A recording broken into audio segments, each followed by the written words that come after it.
creating space for ideas through listening. Hey, it's Nikki, Llewellyn Gregory, and you're on Gut Plus Science, a mentoring platform for people first leaders of all levels.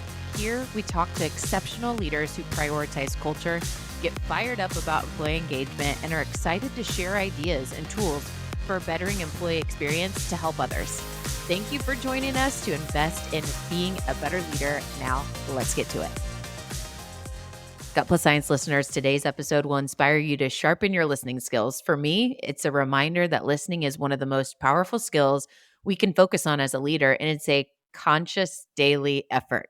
So many times we read a book or listen to a podcast and it inspires our listening efforts, which this episode will do, but we must create habits to nudge ourselves daily, to be present with our questions and give people our best listening effort.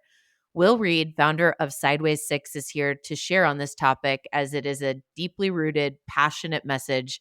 You're about to hear why.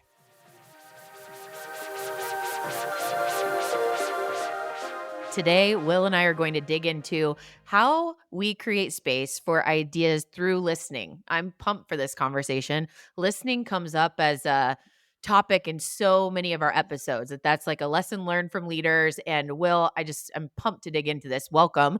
Where does your passion for listening come from?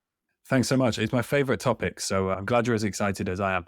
I guess my passion from listening is comes from a couple of different places, right? So first off, I've felt what it feels like to not be heard and to not be listened to. It's a super unpleasant thing. And when you have that over a period of time, for me, that was at my first job, my first role out of university, when I joined on a graduate scheme and felt very much like a small piece of a massive machine. And we were told what to do, but we weren't asked very often what we thought about it or what we were learning or anything like that. And what that did to me over a period of a year or a little bit longer was just very much made me feel not heard. It made me feel like I wasn't particularly valued, made me feel super disengaged. So that always stuck with me. And when I went and did the other things that I did after that and eventually started Sideways 6, that feeling of finishing the week and not feeling like I'd had any opportunity to input or to be heard definitely stuck with me. And then I guess where my passion for listening develops is just all of the ways in which listening has benefited me in my life. So my life is infinitely richer for having opened my ears and kind of listened to people as opposed to just talk and not look for much in response. So it's twofold now, and it's definitely a passion that will stick with me forever. I love those personal stories that get us to our passion place. When we feel heard, we feel valued, right? And the opposite is so true. If I'm talking and I don't feel heard, feel like I'm not valuable. Tie this into employee engagement and bring to life how a culture of listening drives engagement for the organization. Absolutely. So let's start off with what happened with me. So I had that experience of not feeling heard, not feeling listened to. The company I worked for, I think they were probably doing some pretty good stuff right at the very top, but it never reached me on the front line, so to speak. And I was out of there within 18 months. So it's a great example of how if you don't listen to people, they don't stick around because they'll go and find somewhere where they are listened to. And that's really been my experience as well, having now working with employee engagement leaders and comms leaders and CEOs. The benefits to an organization that does listen and does listen in a structured way that actually makes sure that action happens as a result of listening are pretty clear and pretty obvious.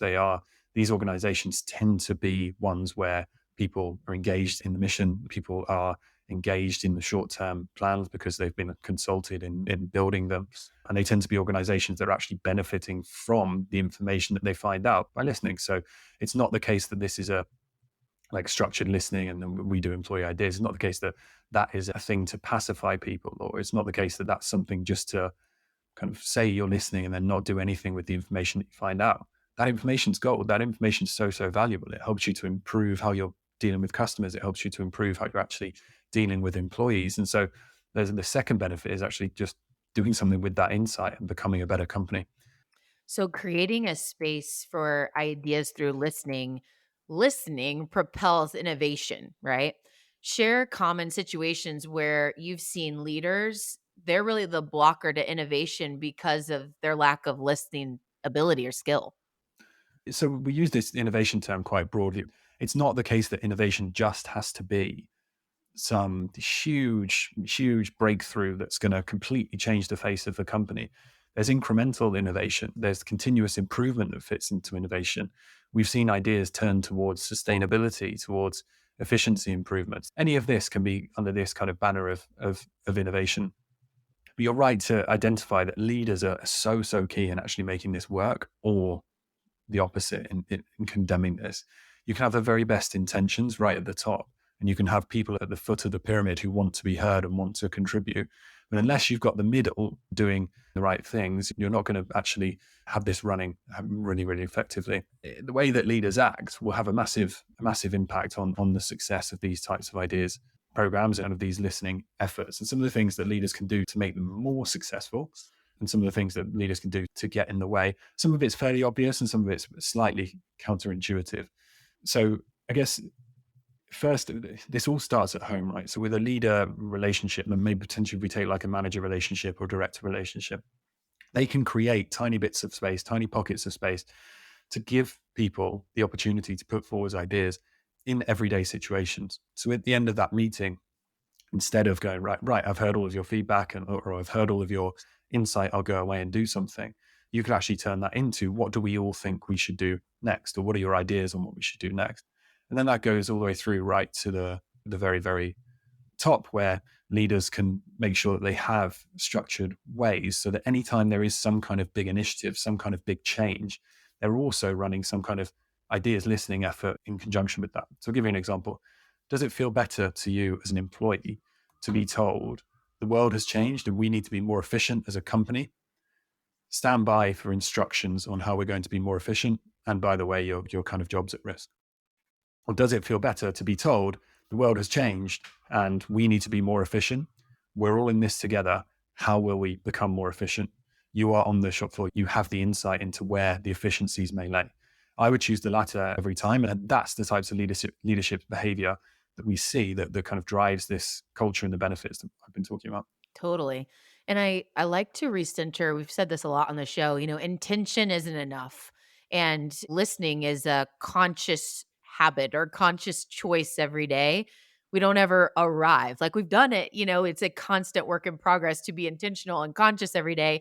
Can you bring that to life just a little bit, or just add on to that where, this is a daily effort, and maybe what do those habits look like, or those reminders that we have to have every day as leaders to show up this way? How I do it for myself is like, before I'm talking about we're a small organization of around about 40 people, but before I'm doing anything that is asking people to change, I'm consulting them on the situation, and then I'm asking for their input into how we might get to where we're going, given where we are essentially. And so that's just a habit that I have. Like I have a couple of screens here. We work from home 3 times a week. Where I have a post-it note underneath my screen. I have various ones, and one of them just says, listen first. So the first thing I want to do is to involve people in decisions and to listen to them. The other thing that I do is to track how often something that we're doing in the organization is an idea that came from somebody else, or that came from the hippo, the highest paid person, or from the kind of the hierarchy, if that makes sense. And I want more decisions to be made by the people that are closer to the insight that would lead to a better decision. So there's just a couple of like really practical things that you might do. So measure how often it is that these decisions that they made and things that you're working on come from your people versus you or your managers. And then secondly, you can be like me and set yourself reminders to make sure that you're listening first, and just check in on yourself and make sure, and truly look at how often you are doing that. I love the word co-creation. I think co-creation is Yeah. so key, and, powerful questions to help us guide that, listening practice. Just a couple of things there that I'm thinking is, how am I as a leader getting better at co-creating with my people? Let's do it together. And Mhm. the questions that I ask should be real powerful, and we should bring a lot of intention to that, and then practice those listening skills behind it. The questions that we ask, man, that guides so much. Exactly that. Exactly that. I think we all know about these days, like the kind of the coaching habit and things like this, to help people to ask the power of questions to help people with the situations that they face. Yeah. But actually, questions can be just as powerful when you think about situations that you face or situations that the company faces, where you want that co-creation, where you don't want to broadcast, but where you want to actually make this a two-way experience to get to a better result. There's also a benefit that's been studied called the endowment effect, or the IKEA effect, which basically says that when we're consulted on these, when we co-create things. So be that thing might be a table from IKEA, or it might be a big change program in a company, or it might be a small decision in a team. But when we've helped to build that thing, we place more value on. So we kind of endow more value on something which we have helped to create. And that speaks to your kind of co-creation point, is that it doesn't just feel good. It leads to people taking ownership of those things, placing more value on those things, and those things eventually being more successful. Mm, I love that. Thank you for sharing. So, in creating the space for ideas to be shared, let's talk about what the foundation looks like, and I want to think about this in a couple different ways. Let's say that a workplace right now admittedly is like, we just don't listen well. We aren't co-creating. They might just be in a really challenging spot and they need to shift. Or, we're trying to build out a new kind of culture foundation here. Either one, talk about how you set it up. How do you create the foundation for ideas to be shared regularly? There's a few concepts here that might be worth sharing. And that's absolutely a normal thing, that you might come into a situation where the culture is just not one where ideas are shared at the moment. Culture is one where we turn up, we do our work, we take some pride in the work that we're doing, but the processes exist and the way of doing things exists. And it's not expected that we would help to make that any better. And there's some things that you might consider when you're just going about this journey. And a lot of these are kind of stolen concepts from other places that work really well and can be really effective in the employee idea space. So the first would be that of the beachhead. So what's the kind of the smallest possible door that you can open to start to get onto your employee ideas journey? So who is that leader that might be a bit more receptive to actually be your first kind of champion and sponsor of an employee ideas initiative? Who is that small audience that's perhaps less skeptical than the rest of the organization? And then you use that beachhead and combine that with a concept called the flywheel, which talks about like, what's your kind of one metric that would move the whole flywheel. So in employee ideas, that tends to be number of ideas brought to life. And so if you've got your beachhead, you're going for that what's that kind of little warm bit from the cold organization that might actually be receptive to this stuff. You're able to get them to engage, and you're able to get a leader to engage. You should get to a point where you have a couple of ideas that you might be able to bring to life. And when you have those ideas and you're able to bring them to life, even if they're tiny, tiny little changes, you can then use those to essentially create more engagement and to open up your beachhead. So what we find is that as soon as you have those couple of stories of ideas being brought to life, you're essentially kind of starting to thaw that cold organization. You're starting to show people that this is actually an organization where people are heard, where people are listened to, and that it's not something to just be skeptical of. And you can then share those stories. You can really highlight those examples of ideas being brought to life, and you'll start to change that culture little bit by little bit. And it doesn't happen overnight, but it does happen. And some other things to consider if you've never done this before is to not start off by saying to everyone, hey, give us your ideas, full stop or silence. What you want to be doing is to be helping them out with some creativity by constraint. So you want to be asking for ideas on particular topics and help people to stimulate their responses, and also help people to kind of put things forward that are more likely to be brought to life. Because as I've said, the most important thing here, finding ideas that you can bring to life. And so when you're thinking about that creativity by constraint, you might think about, well, what does the organization really care about at the moment? Where's our focus? And could we actually turn people towards that? Could we turn the insight and ingenuity towards that? We might think, what do employees care about right now? We might think, what do employees have insight into right now in their everyday work? What are they kind of seeing and understanding that perhaps people making decisions higher up are not understanding? The kind of golden position here, the best place you could get to is that you are constraining creativity, you're setting a challenge, and it fits all three of those things. So it's something that the organization cares about, it's something that the average employee really cares about, and it's something that they understand and know about. So just to bring that to life, if you're running a construction firm, some of the things that are usually important to construction firms are things like safety and margin through efficiency and employee experience, particularly on site. And the type of question that you might ask people is, how do we improve safety to look after each other on site? Because that's something that the organization cares about. That's something that people care about. They have a vested interest in making sure that they're more safe. And they're on site all day, so they're going to see ways that this could be improved. And that's where you're going to find the kind of best ideas and start to thaw that culture. Mm. I love helping to paint a picture of the ideal scenario, and I think this construction example was a good one. I'd love if you can really paint a picture of excellence, sharing a story of a client or a colleague that represents a great workplace, great leadership, demonstrating listening and creativity. So it's really interesting as you go down the maturity path. What I've just said is to not start off by asking people for their ideas about absolutely everything. There are organizations that have got that, right? They have got to a point of maturity where they are almost like an idea-led organization. Ideas are so baked into their DNA, people understand the value of them so much that you actually do have these employee ideas initiatives whereby people are asked to put forward any idea that they think might help the organization. But to get there, people have to have a really big understanding of those three things. They have to kind of intuitively understand what's important to the organization in the really long term through its mission, in the short term through its kind of strategy and goals, and they have to understand that the ideas would feed into them. And we do have some great examples from people that we've worked with on that. We work with a company called Marks and Spencer, a retailer here in the UK, who run an employee ideas initiative. Their CEO runs it. It's called Straight to Stuart. And it really asks people for their ideas on how Marks and Spencer or M&S can be better. So better for its customers, for its communities, for its employees. The amount of stories that are coming out of that every week, every month of ideas that are brought to life and people that are so proud and feel so engaged to have had their ideas heard are amazing. And some of the things that they get right, things like executive engagement. So Stuart, the CEO, is very much a great example of a listening leader. They meet people where they are. So they kind of go through the tools that people already have access to. They're not asking people to go to ideas.com, that they meet them on Microsoft Teams, which everyone has access to within M&S. And they've also done a really good job of kind of, as every time an idea is brought to life, passing that back to people. They're showing people, they're training people on what a good idea looks like, and they're showing people that this is more than just paying lip service. But on the other end of the scale is you're earlier on in your journey. You're more likely to run kind of targeted campaigns, basically, where you say, hey, for the next 3 months, we want to hear all your ideas on this thing that's really important to us. And hopefully is important to you, and hopefully is something that kind of employees have insight to. And there's a load of kind of great examples there. We've got customers that are running this around sustainability, customers that are running this around big innovation projects. There's some great kind of campaign-led approaches as well. Thank you for sharing. And Will, before we talk about Sideways Six and your podcast, I'd love if you can summarize your habits that activate your people and their ideas.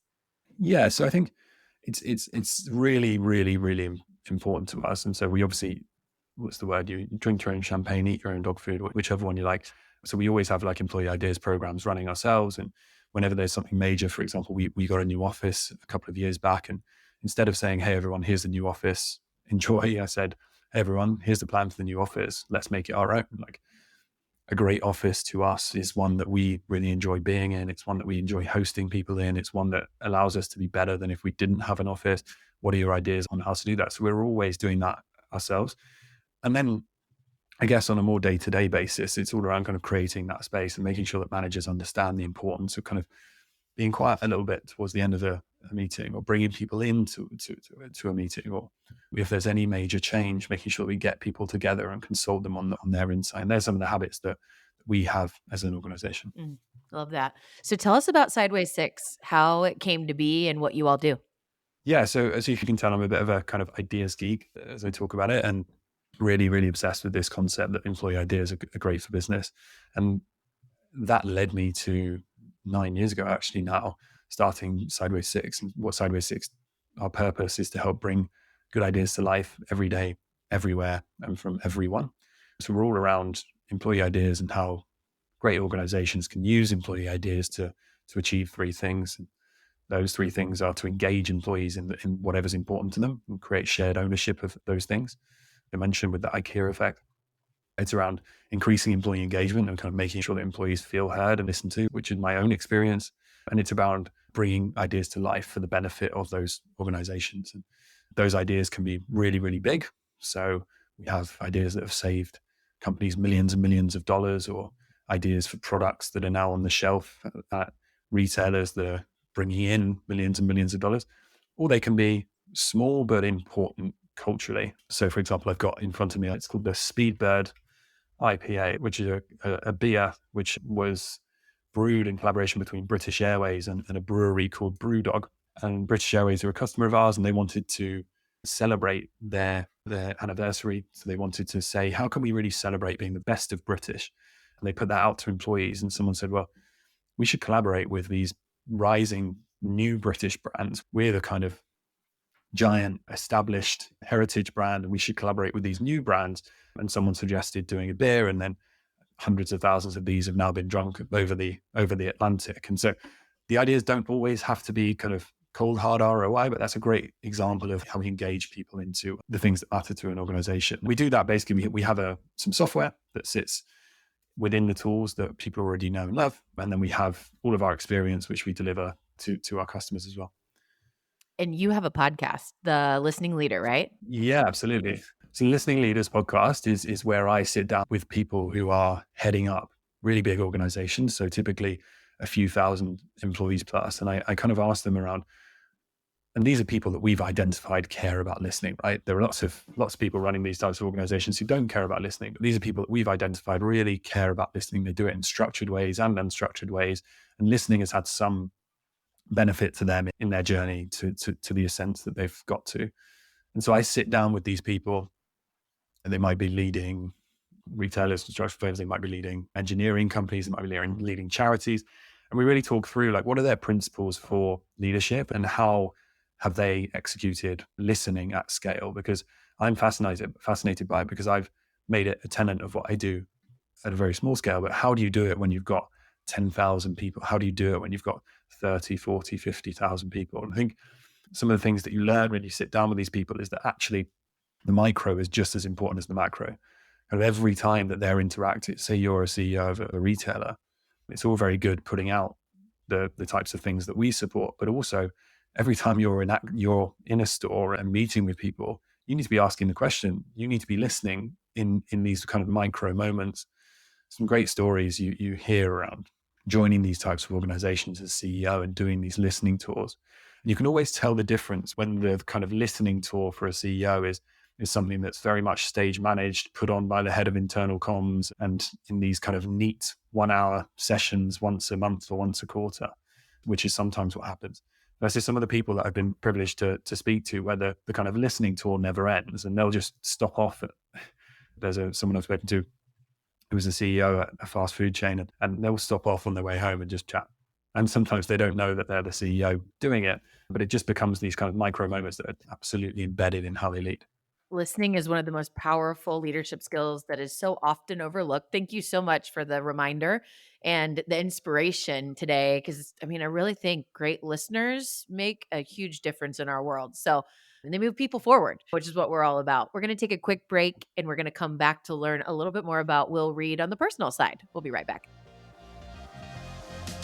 If you're leading with a people first mindset, which most likely you are because you're listening to Gut Plus Science, join People Forward Network, the largest community of humans on a shared mission to lead meaningful work. You can find us at peopleforwardnetwork.com or follow People Forward Network on LinkedIn. Well, welcome back to Gut Plus Science. So we're going to dig into 4 fun questions, just real quick popcorn answers.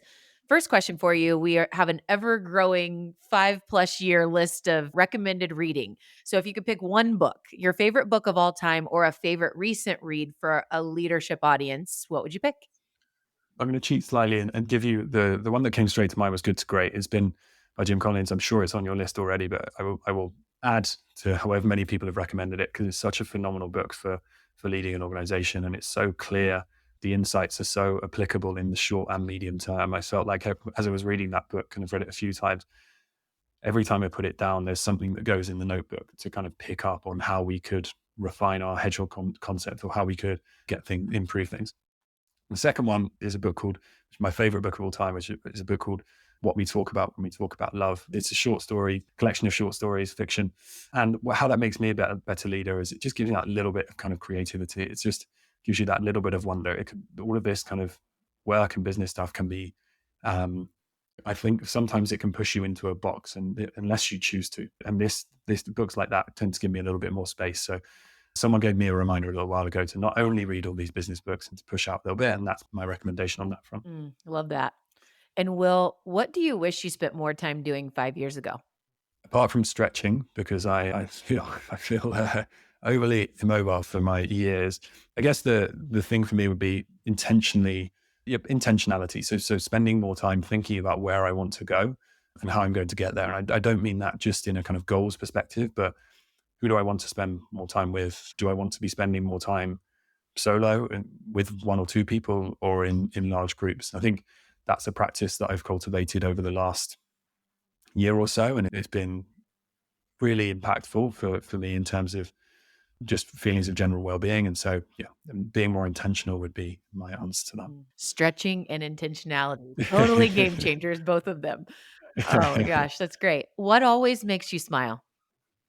So I live right on the south coast in England, in a place called St Leonard's on Sea, and the sea always makes me smile. There's nothing like, whether you're in a great mood or a terrible mood, going out and looking at roaring waves or complete stillness, but just this kind of big expansion of kind of nature, and realizing that actually it's all right. It's an exciting world that we live in. And any of your hopes and fears and things like that are probably not too big in comparison to something like the sea. So the sea is the thing that always makes me smile, and my little dog Jasper as well. Oh, it's awesome.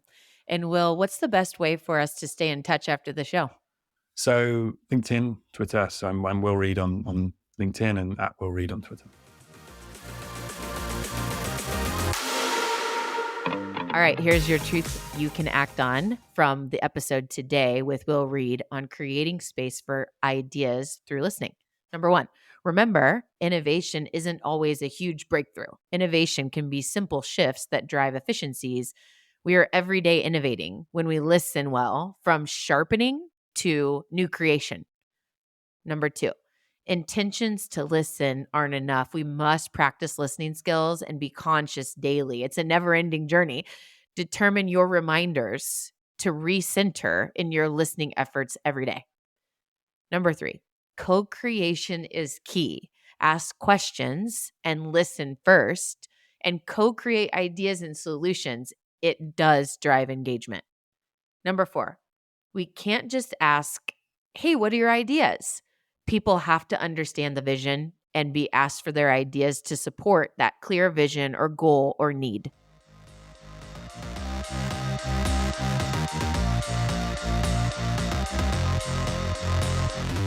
We just left the world a little bit better. Now, go do something with it.